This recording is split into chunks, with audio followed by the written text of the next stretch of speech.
आपका हमारे चैनल पर। मैं हूं आपके साथ शिप्रा सैनी। बॉम्बे हाई कोर्ट से एनसीबी के जोनल डायरेक्टर समीर वानखेड़े को बड़ी राहत मिली है। आपको बता दें, बॉम्बे हाई कोर्ट ने वानखेड़े मामले में ये आदेश दिया है कि गिरफ्तारी से 3 दिन पहले राज्य पुलिस को नोटिस देना होगा।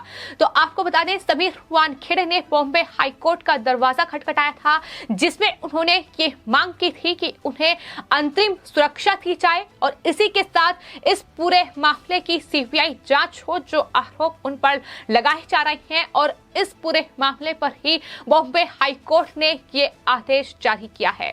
तो फिलहाल नवाब मलिक के लिए बड़ा झटका है। एनसीपी नेता नवाब मलिक लगातार समीर वानखेड़े को घेरने के लिए हर एक षड्यंत्र और साजिश रच रहे हैं, लेकिन अब उनके इस फर्जीवाड़े की पोल खुल रही है।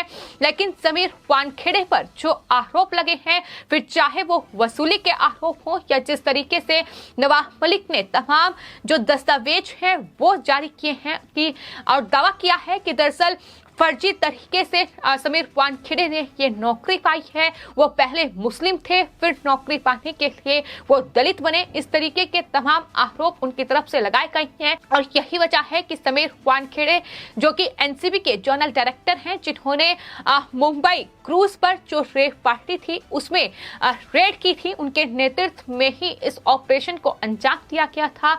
उसके ठीक बाद से एनसीपी नेता नवाब मलिक समीर वानखेड़े पर तमाम आरोप मढ़ रहे हैं। लेकिन बॉम्बे हाई कोर्ट में उन्होंने जो याचिका दायर की थी उसमें दरअसल ये कहा था कि वो इस पूरे मामले की सीबीआई जांच चाहते हैं। और इतना ही नहीं, उन्होंने इस बात का भी जिक्र किया था कि दरअसल किसी भी वक्त मेरी गिरफ्तारी हो सकती है। जिस तरीके से मुझ पर हमले बोले जा रहे हैं, जिस तरीके से मुझ पर तमाम आरोप लगाए जा रहे हैं। आपको बता दें, नवाब मलिक ने सबसे पहले समीर वानखेड़े को ये कहा था कि दरअसल वो उन्हें 1 साल के अंदर नौकरी से निकाल देंगे, जेल भेजने की धमकी भी उनकी तरफ से दी गई थी। और यही वजह है कि अब बॉम्बे हाई कोर्ट का रुख समीर वानखेड़े की ओर से किया गया। उन्होंने साफ तौर पर कहा कि मैं अंतरिम सुरक्षा चाहता हूं और इसके अलावा उन्होंने इस बात का भी जिक्र किया है कि राज्य सरकार द्वारा उन पर व्यक्तिगत रूप से हमले किए जा रहे हैं, यानी नवाब मलिक उन पर पर्सनल अटैक कर रहे हैं। ये लगातार हम देख रहे हैं कि किस तरीके से उनकी पत्नी, उनकी बहन को इस पूरे मामले में घसीटा जा रहा है। उनके पिता पर तमाम आरोप लगाए जा रहे हैं। उनका परिवार सामने आकर सफाई पेश करने पर मजबूर हो रहा है।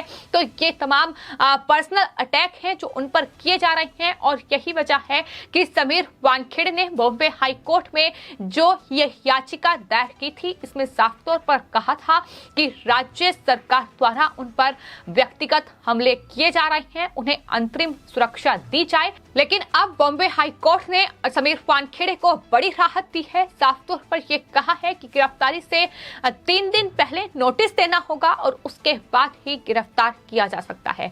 तो ये बड़ी राहत समीर वानखेड़े को मिली है। लेकिन आपको बता दें, जो आरोप लग रहे हैं उनकी जांच भी एनसीबी की विजिलेंस टीम कर रही है।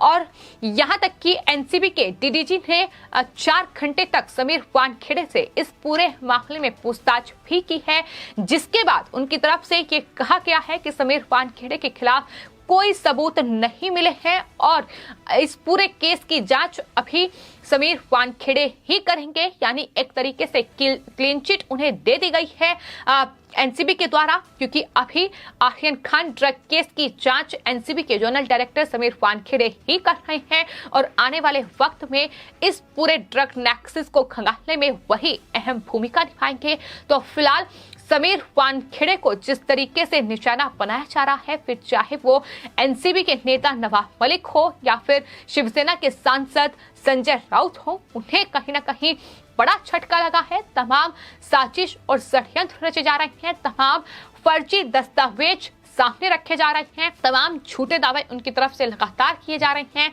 कि दरअसल ये मुस्लिम थे और नौकरी पाने के लिए दलित बने। इतना ही नहीं, ये भी आरोप लगाया गया है कि दरअसल समीर वानखेड़े ने आर्यन खान को छोड़ने के लिए पैसों की डील की है। ये भी गवाहों को खरीदकर तमाम दावे किए जा रहे हैं, वसूली के तमाम आरोप लगाए जा रहे हैं। इस पूरे मामले की जांच फिलहाल एनसीबी की विजिलेंस टीम कर रही है। वो लगातार छानबीन छानबीन कर रही है, पूछताछ लगातार जारी है, लेकिन खुलासे भी एक के बाद एक सामने आ रहे हैं। खुद उनके परिवार की ओर से जो रियल डॉक्यूमेंट्स हैं उनके वो शेयर किए गए हैं, जिसमें बताया गया है कि किस तरीके से नवाब मलिक झूठ पर झूठ परोस रहे हैं और कहीं ना कहीं उनके फर्जीवाड़े की पोल हर रोज खुलती नजर आ रही है। फिलहाल आपको बता दें, समीर वानखेड़े की जो पत्नी है क्रांति वानखेड़े, उनकी तरफ से भी लगातार सफाई पेश की जा रही है कि किस तरीके से नवाब मलिक अपने दामाद समीर खान को बचाने के लिए ये ईमानदार ऑफिसर पर तमाम आरोप मढ़ रहे हैं। उन्होंने साफ तौर पर यह कहा था कि दरअसल नवाब मलिक जितना अपना समय खराब इस पूरे मामले में समीर वानखेड़े पर आरोप मढ़ने में कर रहे हैं, बेहतर होगा कि वो अपने दामाद समीर खान को बचाने के लिए उनके आरोप को झूठा साबित करने के लिए तमाम जो समय यहाँ व्यतीत कर रहे हैं वहां बिताएं। चूंकि जिस तरीके से समीर खान इस पूरे मामले में फंसे हैं, उन पर गांजा रखने का जो आरोप है वो एनसीबी ने लगाया था, जिसके बाद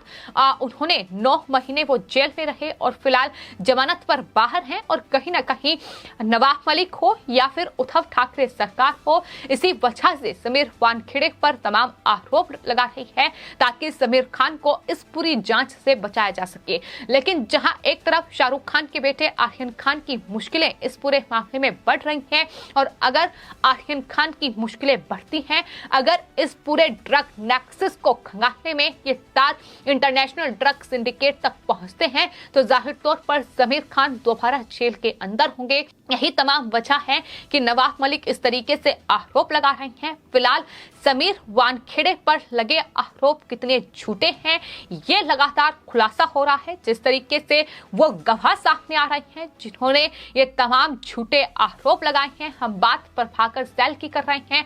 प्रभाकर सैल ने जो हलफनामा जारी किया था उसमें जो आरोप लगाए थे दरअसल वो अब बेबुनियाद झूठे हैं, ये साबित हो रहा है।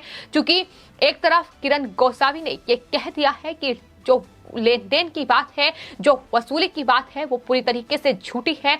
हलफनामे की जांच होनी चाहिए। इसका जो कनेक्शन है वो नवाब मलिक के साथ है। नवाब मलिक पैसों की डील कर रहे हैं, गवाहों को खरीद रहे हैं, ये साफ तौर पर उनकी तरफ से कहा गया है। वहीं दूसरा बड़ा खुलासा ये हुआ है कि जिस सैम डिसूजा का जिक्र किया है, दरअसल जो तस्वीर जारी करते हुए प्रभाकर सैल की ओर से ये कहा गया था कि ये सैम डिसूजा है, वो कोई और शख्स निकला और उसकी तरफ से ये कहा गया कि दरअसल प्रभाकर सैल ने ये उनके नंबर, उनके फोटो का दुरुपयोग किया है। उन्होंने कोई पैसों की ऐसी डील नहीं की है। आर्यन खान ड्रग केस से उनका कोई लेना देना नहीं है।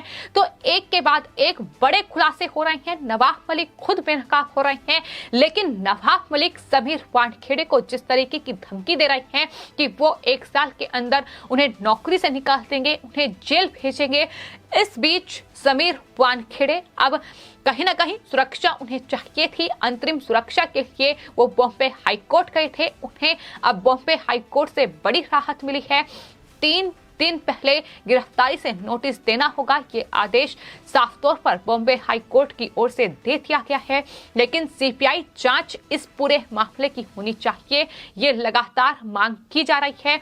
और अगर सीबीआई इस पूरे मामले की जांच करती है तो नवाब मलिक, उद्धव ठाकरे सरकार पर एक बार फिर मुश्किलें उनकी बढ़ सकती हैं, क्योंकि ये लगातार जो आरोप है ये झूठे और निराधार साबित हो रहे हैं। ऐसे में अगर इस पूरे मामले में अब सीबीआई जांच करती है तो कहीं ना कहीं मुश्किलें कहीं ज्यादा उद्धव ठाकरे और पूरी महाविकास अघाड़ी सरकार की बढ़ती नजर आएगी।